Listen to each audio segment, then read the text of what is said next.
As early as 2002, the once popular Nokia 8910 used metal injection molded slider rail parts.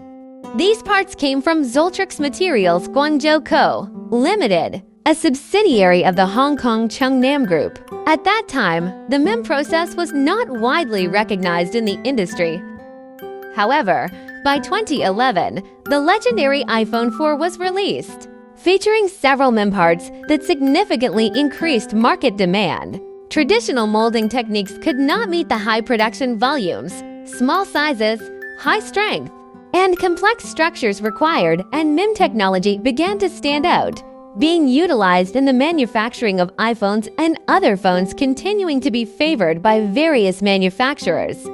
In this video, Nanjixiong takes you into Zoltrix's industrial park in Dagang Town, Nansha, Guangzhou, to explore how Guangzhou Zoltrix, one of the earliest large-scale MIM-applied companies in mainland China, evolved from making watch cases and straps in 1992 to becoming a global leader in metal powder injection molding production and powder metallurgy, as well as their story with 3D printing technology.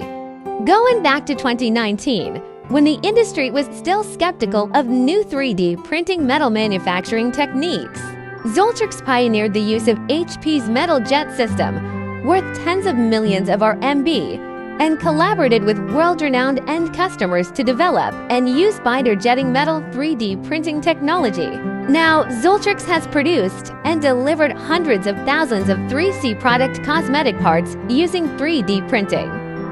However, Zoltrix's industry success is no accident. Although MIM injection molding and binder jetting 3D printing differ in injection stages, subsequent processes like debinding, sintering, hot isostatic pressing HIP, nitriding, CNC, and surface treatment are identical. These steps hold significant value in the entire product value chain, giving Zoltrix a unique edge in the 3D printing sector. As production demands increase, the 50,000 square meter factory with over 1,000 employees can no longer meet market needs. In 2021, they built a new 82,000 square meter based in Dayu, Ganzhou, Jiangxi. This new base includes raw material development, mold design and manufacturing, injection molding, surface treatment, and HIP, achieving a full industrial chain for MIM and other metal products. Watching the complete process will show you the complexity behind making a small metal part. To produce metal parts using MIM, a mold must be made first. Zoltrix's tool shop has over 80 high-precision mold-making machines. Metal materials are injected into MIM machines to form green parts.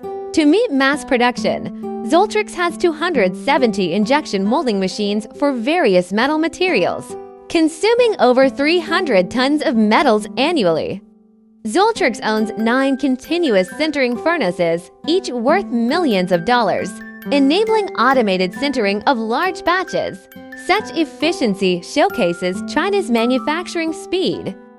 For high-performance requirements, parts undergo HIP treatment, optimizing microstructure and mechanical properties. Precision and tolerance are achieved using 500 CNC machines. In addition to surface treatments, we have sandblasting, polishing, laser marking, and more. Final quality checks are essential. Zoltrix uses 1040 for devices for automatic dimension and appearance inspections, ensuring the highest standards for millions of parts annually. With nearly 1 billion RMB in annual sales, Zoltrix leads the industry. Now focusing on binder jetting metal 3D printing, they've applied it to tens of thousands of parts. Their deep experience and confidence in 3D printing market evolution are evident. Zoltrix's general manager, Mr. Kevin Liu, said in an interview with Nanjixiong, to achieve such large-scale applications, a comprehensive eco-technical system is needed, involving raw material development, 3D printing processes, sintering, HIP, polishing, and CNC. Rather than simply looking at cost reduction, we should fully utilize the flexibility, weight reduction, and assembly reduction benefits of 3D printing to gain long-term value.